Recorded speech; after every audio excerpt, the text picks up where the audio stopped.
Hey. Melissa, what are you doing here? I was shocked to see my 8-year-old grandchild in ragged clothes, rummaging through the trash in the park. But the child said, "That's not me," and ran away. I couldn't be mistaken. I couldn't shake off my concern, so I called my son. It's the kids' sports day today. I'm busy. I could hear children cheering and an announcer in the background. Then who was that child earlier? I couldn't get the image out of my head. And then, the unbelievable truth behind this scene was about to be revealed. I'm Megan Stroll, 58 years old. A few years ago, I lost my husband, who was an executive at a company, to illness. Thanks to the inheritance he left me, I've been living a comfortable life as a housewife. My son Matt, his wife Kim, and their 8-year-old daughter Melissa live about a 10-minute drive from my house. "Grandma, your omelets are my favorite. Can I come over every day?" I'd love that, but you have school. "Then I'll live with you, Grandma. Then you can make them every day." I couldn't help but adore my grandchild, who always loved being with me. My son worked at a large company thanks to his father's connections. I thought they were living comfortably, but he was apparently reckless with money, often spending his salary without thinking ahead, which caused fights with his wife. One day, Kim called me. I told Matt to stop wasting money, but he got angry, saying it's his money to use as he likes. Hearing my daughter-in-law's distress, I decided to visit their house to give my son a piece of my mind. When I rang the doorbell, Kim greeted me and led me to the living room. Matt, lying on the sofa fiddling with his phone, glanced at me. What do you want? He sighed deeply. Do you realize you're the breadwinner of this family? Shut up. I know without you nagging. We ended up having a huge argument. Because of that day, our relationship worsened, and he stopped coming to see me. Good grief, what a mess. However, when I contacted him to give Melissa her birthday present, he came over. I tried to hold back, but seeing his face, I couldn't help but nag him. Matt turned away, clearly not wanting to listen. Every time I see you, it's just nag, nag, nag. From now on, just send Melissa's gifts. Don't come over. I was taken aback by his unexpected response. What? Then I won't be able to see Melissa. That's your punishment for making me angry. I'll never bring her over again. Spend your life alone. I was shocked, turning pale at his harsh words. Even seeing my distress, he didn't change his expression and left with Melissa. Seeing my grandchild looking back at me worriedly only made the situation more heartbreaking. For a while, I felt depressed and withdrew into myself. Surely, Matt's feelings will change over time. I kept telling myself that to calm down. I didn't feel like going out, staying cooped up at home, but I decided I couldn't go on like that and resumed my daily walks. About 3 months later, I decided to walk a bit further than usual. I can still walk quite well, I thought, but suddenly I felt tired and decided to rest at a nearby park. There, I saw a shabby-looking girl rummaging through a trash can. As I approached and saw her face, I gasped. Melissa? Is that you, Melissa? "No." She glanced at me with wide eyes and a shocked expression, then ran away. Did I mistake her? No, she looked just like Melissa. Unable to shake off my concern, I called my son. What do you want? I'm busy with the kids' sports day. That can't be true. Because. Before I could respond, he muttered complaints. Then, from the background, I heard children cheering and an announcer. Next is the race. Is everyone ready? It echoed. Indeed, Matt seemed to be at the sports day. Did you hear that announcement? Yes. I know you're at the sports day. But it's strange. I saw a girl who looked exactly like Melissa rummaging through the trash in the park. I couldn't have mistaken my dear grandchild. As I insisted, he paused briefly.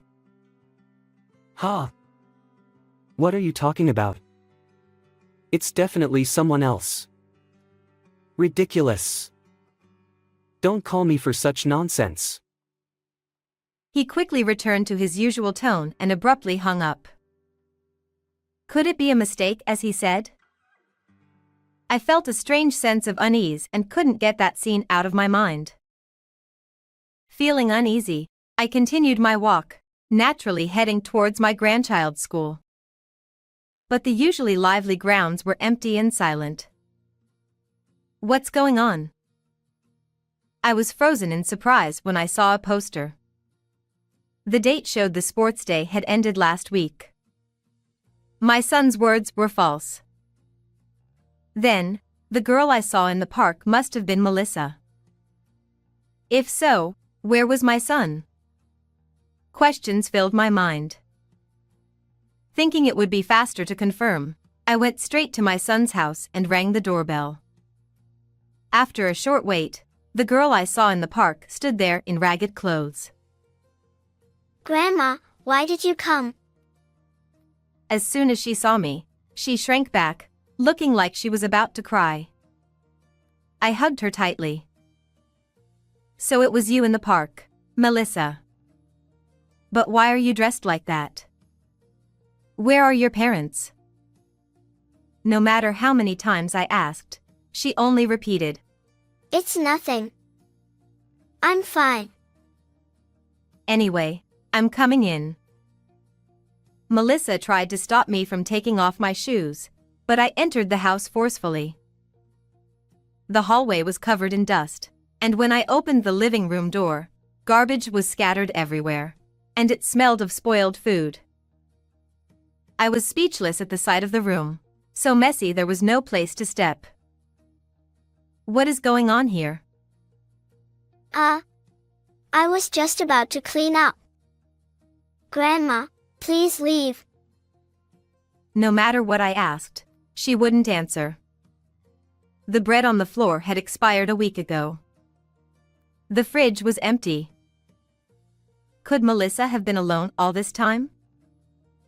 As I pondered, her stomach growled loudly. I couldn't leave her there, so after convincing her despite her refusal, I brought her to my house, bathed her, and fed her. At first, she was timid, but as she took bite after bite, she began to relax. You have always loved Grandma's omelets. Are they good? She nodded repeatedly, tears streaming down her face as she enjoyed her favorite food. It was like she was finally letting out all her pent-up emotions. With a full stomach and feeling more relaxed, she began to talk. There was an unbelievable truth behind my grandchild rummaging through the trash. Mom had to have surgery and has been in the hospital, so she hasn't been home. I hadn't heard anything from my son or daughter-in-law. They probably didn't tell me because we hadn't been in contact since the argument over her birthday present. What about your dad? As soon as Mom went to the hospital, he said he had a new family and left. He hasn't come back. I was shocked. A new family? The thought of what my son might be doing made me feel even sorrier for her. Why didn't you contact Grandma? You can always rely on me when you're in trouble. At that, Her calm expression darkened. Dad said if I told anyone, I'd never see Mom again. So I kept quiet. After some time, she ran out of food and couldn't bear the hunger, so she lived by scavenging from park trash cans. However, Melissa was attending elementary school, so she must have been eating at least school lunches. Were you going to school in tattered clothes all the time? Dad called the school and told them that I didn't want to go, so he said he would send me to some distant relatives for a while. When I listened carefully, she told me that she wanted to go to school to see her friends, but even that wasn't allowed. My son must have kept her from seeing anyone so she wouldn't reveal what was going on. I called Kim's phone to verify the surprising story I heard from my granddaughter. What? Is that true? I was also surprised. Kim had been hospitalized for surgery due to a gynecological illness and thought Matt was properly taking care of things during that time. However, recently, even when she called, he found various reasons not to connect her with our granddaughter, which she found odd. I'm sorry for any trouble I caused. How is she? She's eating well now and has become energetic again, so don't worry. To my daughter-in-law, whose voice trembled with worry, I assured her that I would take full responsibility for our granddaughter, and ended the call. After that, I immediately contacted my son. When I questioned him about everything, he shamelessly justified himself. She's fine, so there's no need to raise your voice. When you called the other day, it was her son's sports day. Do you realize what you're doing? This woman's my mistress for now, but I plan to settle down with her eventually. Besides, I've always wanted a son, so it's perfect. He casually revealed that he was living with the other woman and her child, neglecting his own daughter. I felt my blood boil and wished I could slap him right there. And I told her I'd make sure she paid if she snitched. What's with all your selfish remarks? Leaving her alone and not letting her go to school is not what a parent does. Even as I lectured him, he let it go in one ear and out the other, starting to justify himself even more. I've smoothed things over with the school, and since Kim's in the hospital, all the calls from the school come to me. As long as no one finds out, it's fine. I'm really smart, aren't I? Listening to him laugh about something that could involve the police, I felt a chill and a sense of dread. What are you planning to do about Kim? She's no use since she can't have kids anymore. I've decided to start a new family with my mistress. I felt terribly sorry for my daughter-in-law, who was suffering in the hospital. However, my son, ignoring my persuasion, even said, Tell her to leave my house as soon as possible. I was utterly disgusted by his selfishness and shook with anger. But I realized continuing the conversation wouldn't solve anything, so I calmed down and ended the call. Later, I took my granddaughter to visit Kim in the hospital. She hugged our granddaughter tightly. I'm sorry for making you suffer. Tears streamed down her face. If you're well, then I'm fine. I hope you get better soon. I'll work hard so we can live together again. Please take care of her until then. As she bowed deeply, I gently patted her shoulder. Leave it to me. I smiled. I asked my granddaughter, who said she was thirsty, to get a drink. Then, I apologized for my son's selfishness and told Kim the whole truth. How awful. I'm the one most hurt by not being able to have children. How could he cheat at such a time? Understanding her pain as a woman, my eyes welled up. Hearing the truth, she cried and decided to divorce him. I think it's best for both you and her if you separate from him and raise her. but we need to make him pay first. It's my fault for being powerless. She blamed herself, but I told her it wasn't her fault but my son's. Just then, my granddaughter returned with the drink. For a while, she clung to her mother, looking very happy. I was determined to avoid any more sadness for these two. On the way back from the hospital. That's it. I have a plan to corner him. I devised a strategy to deal with my son. A month later, I called my son. Kim agreed to divorce you. I've moved her belongings out, so come to your old house when convenient. Really? You're amazing, Mom. Thanks. I'll be there soon.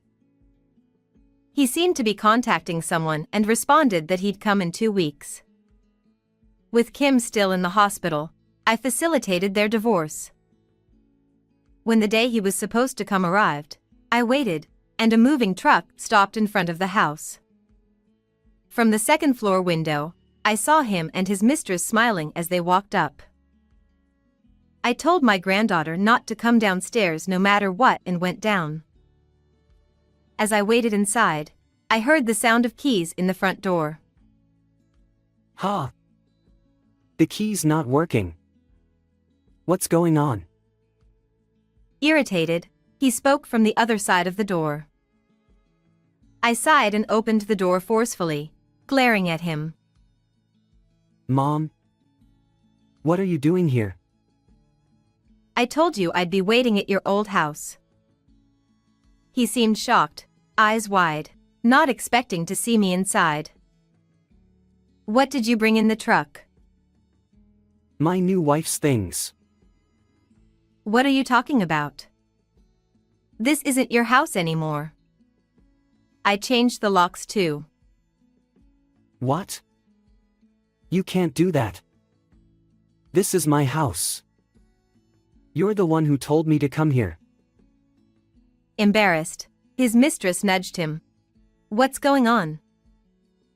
Looking ready to explode, he stepped towards me, and I stood my ground. Remember, this house was under Dad's name? Yeah, so it'll be mine eventually.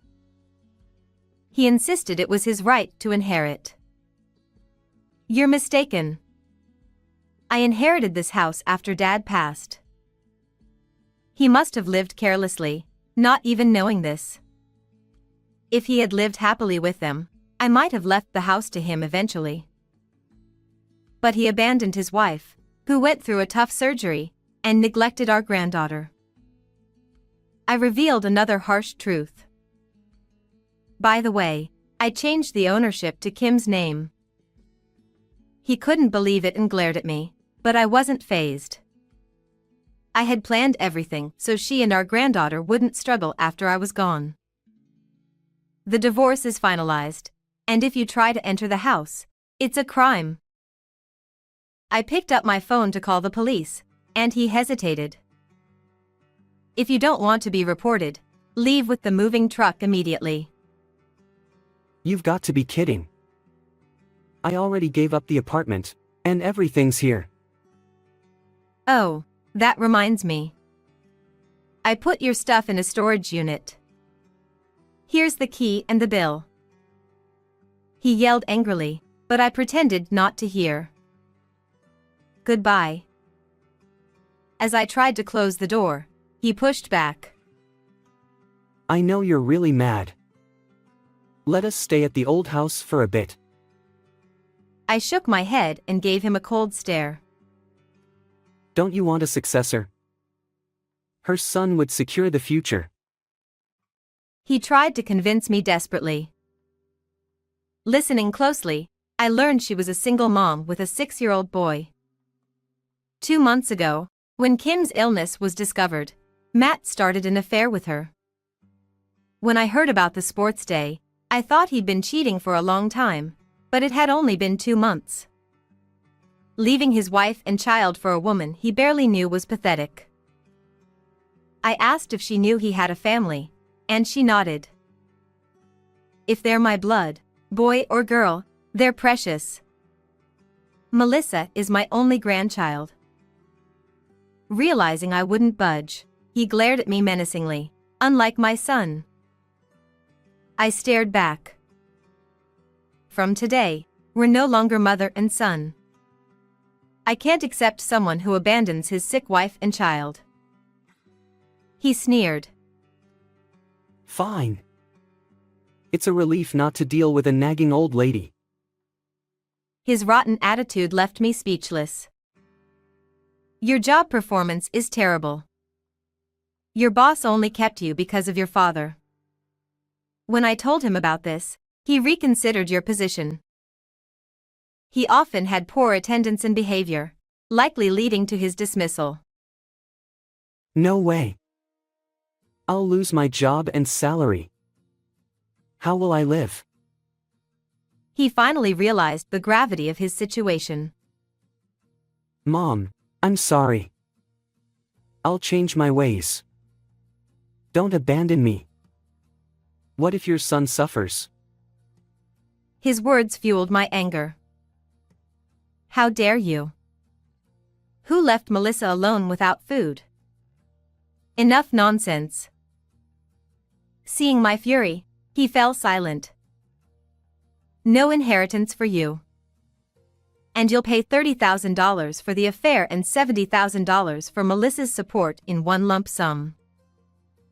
I'll have nothing left. How will I survive? He turned pale and trembled. I turned to the silent woman beside him. I'm charging you $100,000 for knowing he was married. She protested. This wasn't the deal. He promised me a luxurious life. She lashed out at him, but he was stunned and broken. Don't just sit there. The movers are waiting. Ah! It's too early to scream. Leaving Melissa alone is a crime. Be prepared. I handed him the storage info and slammed the door. I watched from the window as the truck drove away, saying a final farewell in my heart. I then patted Melissa's head and called Kim. I dealt with him. Now you just need to get better. Her doctor had just given her the all-clear to go home. Melissa could now fully enjoy being with her mom. Matt ended up in a gray, gloomy place for abandoning Melissa. After being released, he paid a large sum and was left penniless. The mistress, after being charged, left him. Jobless and alone, he eventually disappeared. Rumors said he was seen scavenging in a park. I worried, but he brought it on himself. Kim was soon discharged and lived with Melissa. Melissa happily went to school every day, and I enjoyed time with my grandchildren. Grandma, your omelets are so delicious. I want them every day. Her smile is my greatest joy. How did you like this story? Please subscribe to the channel. See you in the next video.